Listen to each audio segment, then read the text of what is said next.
Bonjour, je suis très content de vous retrouver aujourd'hui pour la présentation de 10 montres de plongée que j'apprécie. Il y a beaucoup d'autres montres de plongée que j'aime, mais choisir, c'est renoncer.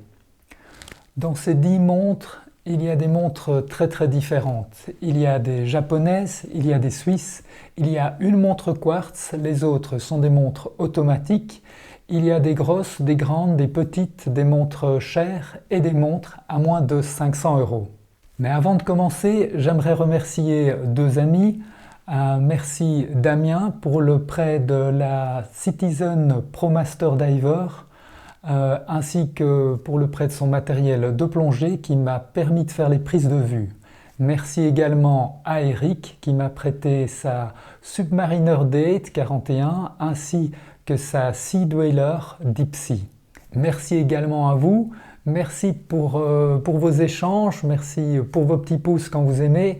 Ça me motive toujours pour faire d'autres vidéos. Et c'est en tout cas grâce à certains de vous que j'ai pu découvrir la Rolex Submariner 140-60M que vous découvrirez parmi ces 10 plongeuses. Je vais commencer par un bref aperçu de ces 10 montres. On va ensuite passer à un comparatif un peu plus détaillé sur leurs différentes spécifications et ce qu'elles donnent dans le noir. On les verra ensuite une par une un peu plus en détail et on finira avec ma conclusion.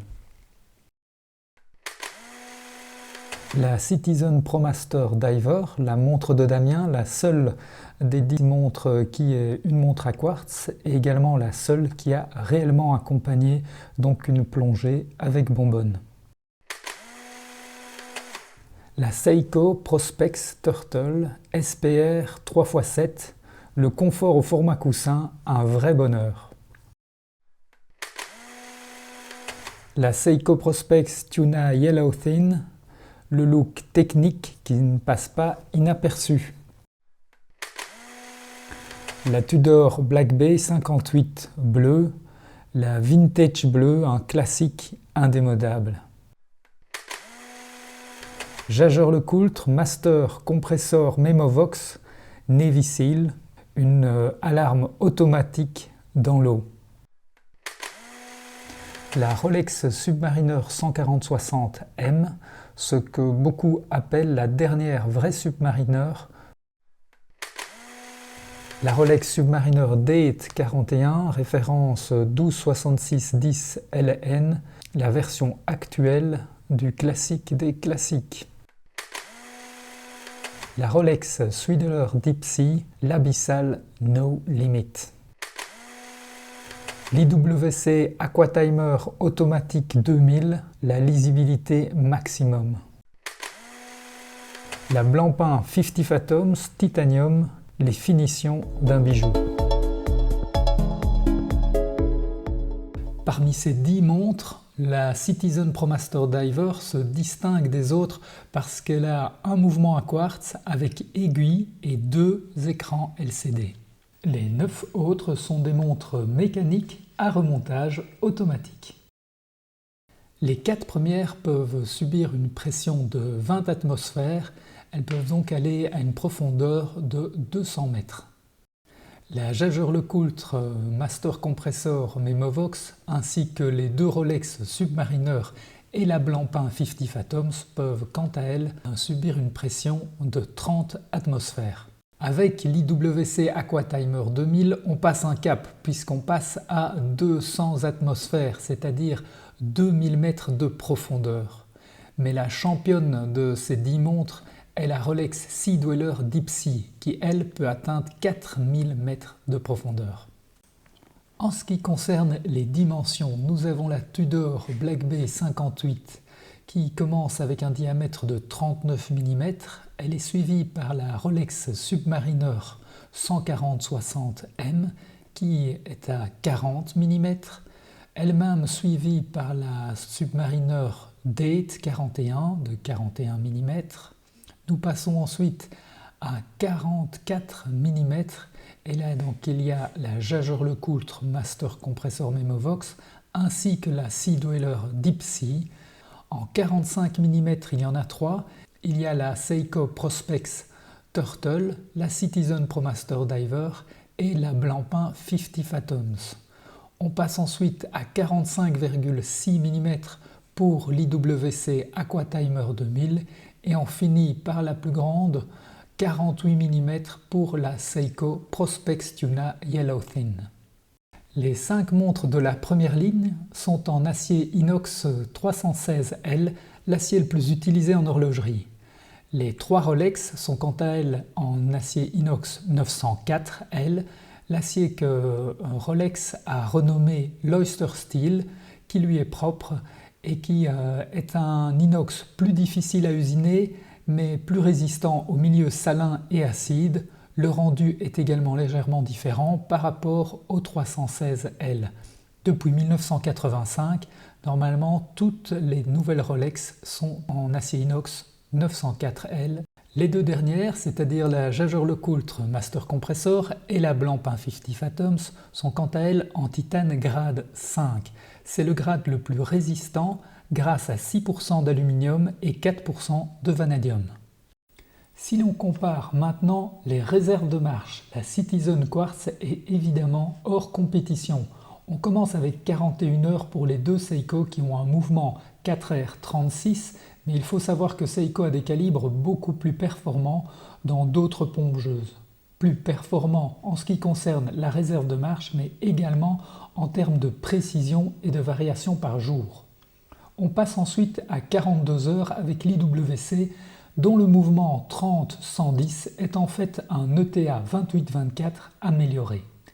44 heures pour la Master Compressor, 48 heures pour la Submariner 140-60M, 50 heures pour la Sea Dweller, 70 heures pour la Black Bay 58 et la Submariner Date qui bénéficie de la dernière génération de calibre Rolex. On finit par la Blancpain qui arrive elle à 120 heures, ce qui donne 5 jours de réserve de marche grâce à ses 3 barilets de son légendaire calibre 13-15. La Citizen ProMaster Diver est la seule de ces 10 montres à avoir déjà été utilisée lors de plongées avec bonbonne, et Damien à qui elle appartient a déjà atteint la profondeur de 80 mètres. Elle ne remplace pas l'ordinateur de plongée qui accompagne actuellement pratiquement tous les plongeurs, mais elle sert de backup au cas où l'ordinateur aurait un problème. Elle permet d'avoir la profondeur avec des alertes, une minuterie pour le temps de plongée et les paliers, ainsi que d'autres informations utiles sous l'eau. Avec ses griffes sur le verre, on voit tout de suite qu'elle a déjà bien servi. La Seiko Prospex Turtle SPR 3x7. Cette montre qui a une forme de boîtier appelé coussin est géniale. Pour un prix qui avoisine les 400 €, vous avez une véritable Prospex, abréviation de Professional Specifications. Elle est très agréable à porter, a un style hors du commun et est super lisible. Avec son bracelet en caoutchouc, elle assume complètement son côté sportif et n'a rien d'une plongeuse de salon. Une véritable tool watch.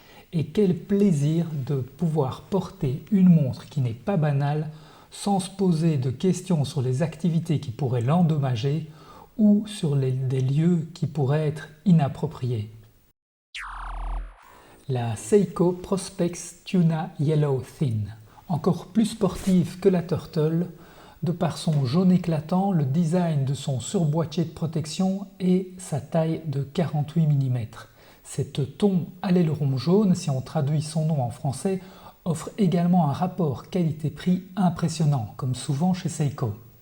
En ce qui concerne le calibre, il s'agit d'un 4R36 comme sur le modèle Tortue qu'on vient de voir.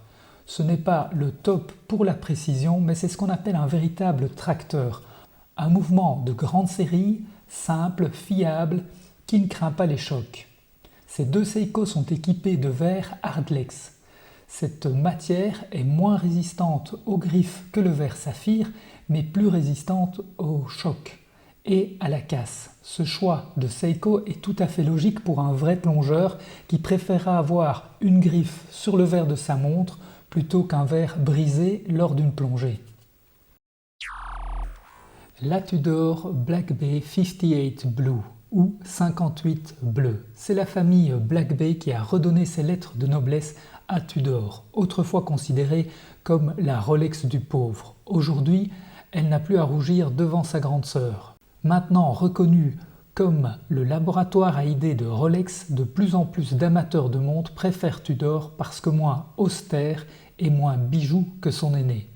Cette version est pourtant très classique, avec une lunette en alu qui rappelle les premières plongeuses et ses aiguilles carrées qu'on appelle Snowflake et qui sont la signature de la marque.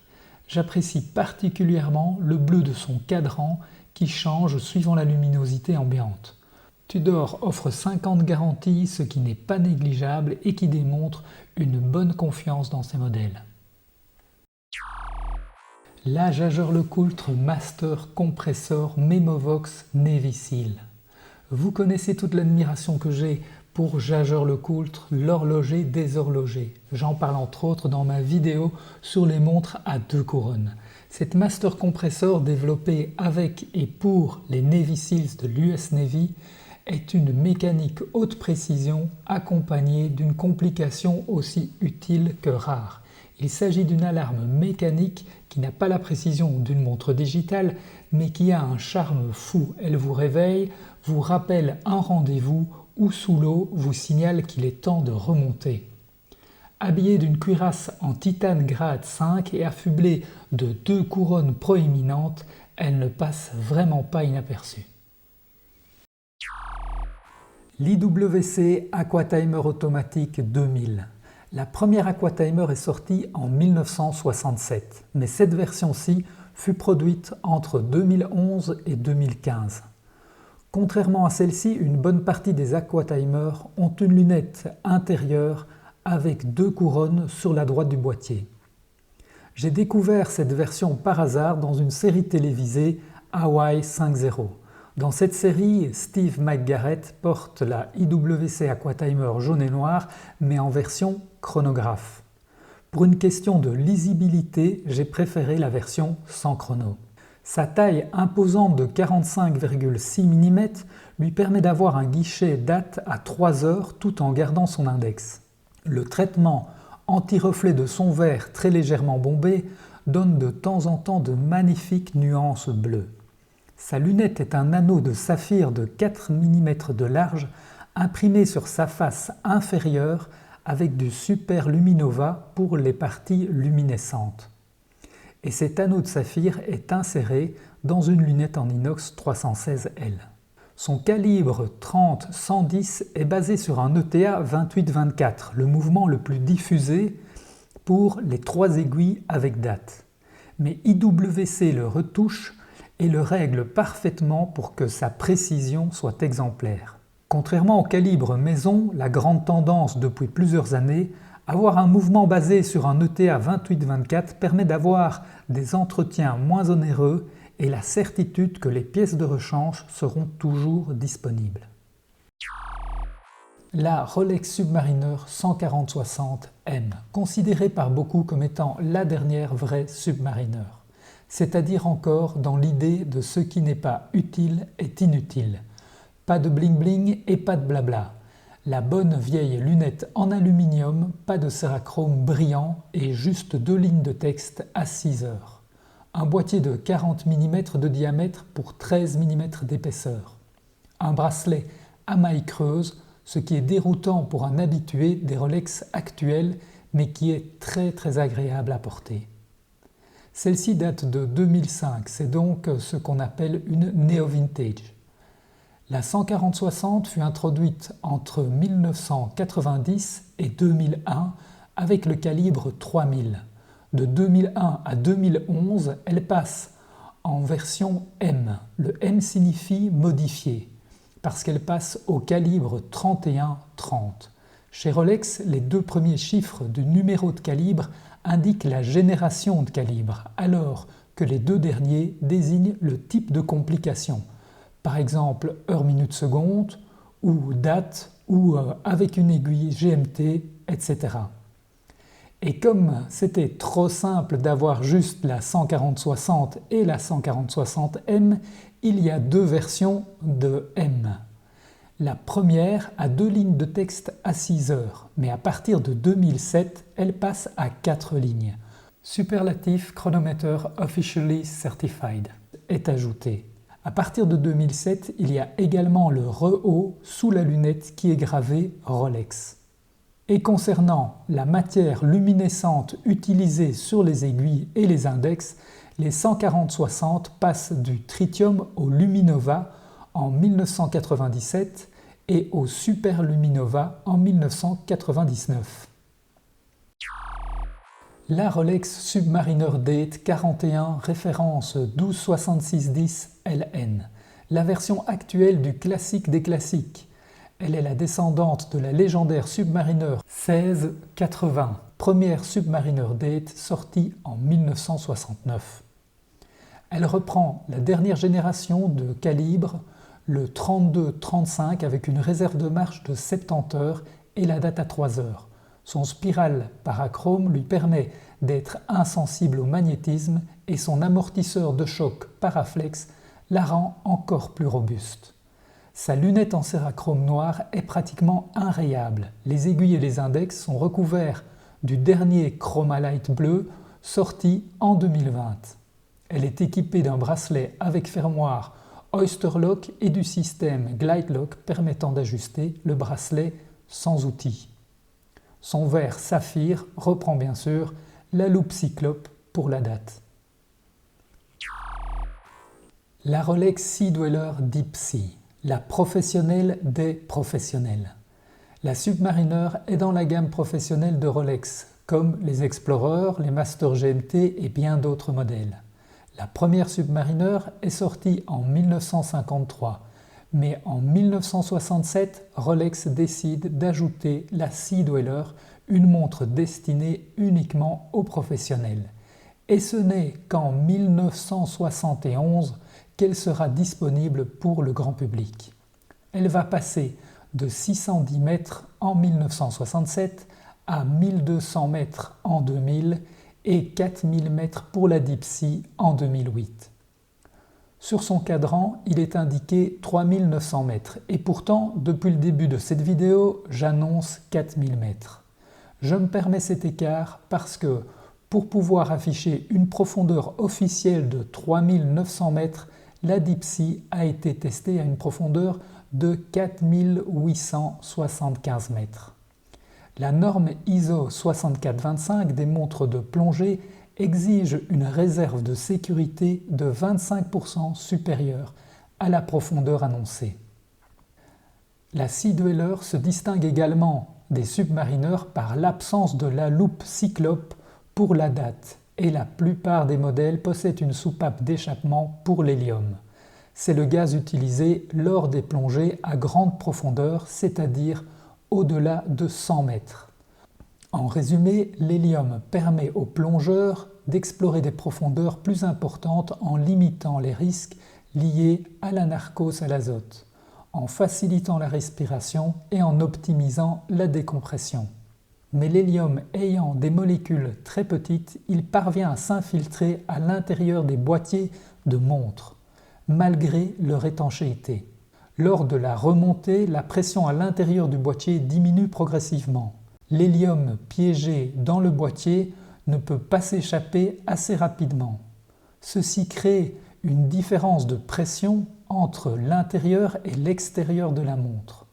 La soupape à hélium, qui est une valve unidirectionnelle, s'ouvre alors automatiquement lorsque la pression interne devient trop importante. Elle permet à l'hélium de s'échapper du boîtier, évitant ainsi que le verre de la montre ne soit expulsé.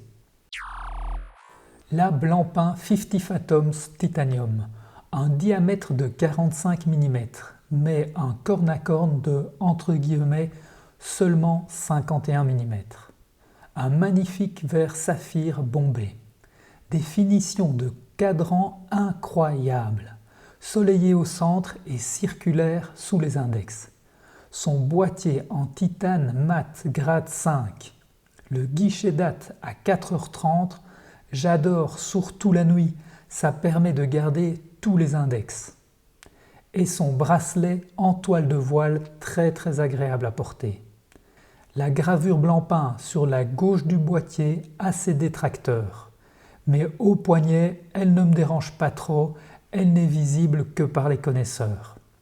Son mouvement 13-15 est réputé pour sa fiabilité, sa précision et sa réserve de marche de 120 heures grâce à ses 3 barilets. Sa finition exceptionnelle visible à travers le fond transparent nous laisse admirer des décorations traditionnelles telles que l'anglage, le polissage, le perlage et les côtes de Genève. C'est la seule de ces 10 montres qui laisse admirer son mouvement. Cette montre est bien plus qu'une montre de plongée. Elle en a toutes les spécifications, mais c'est également une véritable vitrine de maîtrise et de savoir-faire appliquée à la commémoration d'une montre de plongée mythique. Si vous ne l'avez pas encore vue, sur ma chaîne, vous trouverez une vidéo entièrement dédiée à cette 50 Fathoms et à son histoire.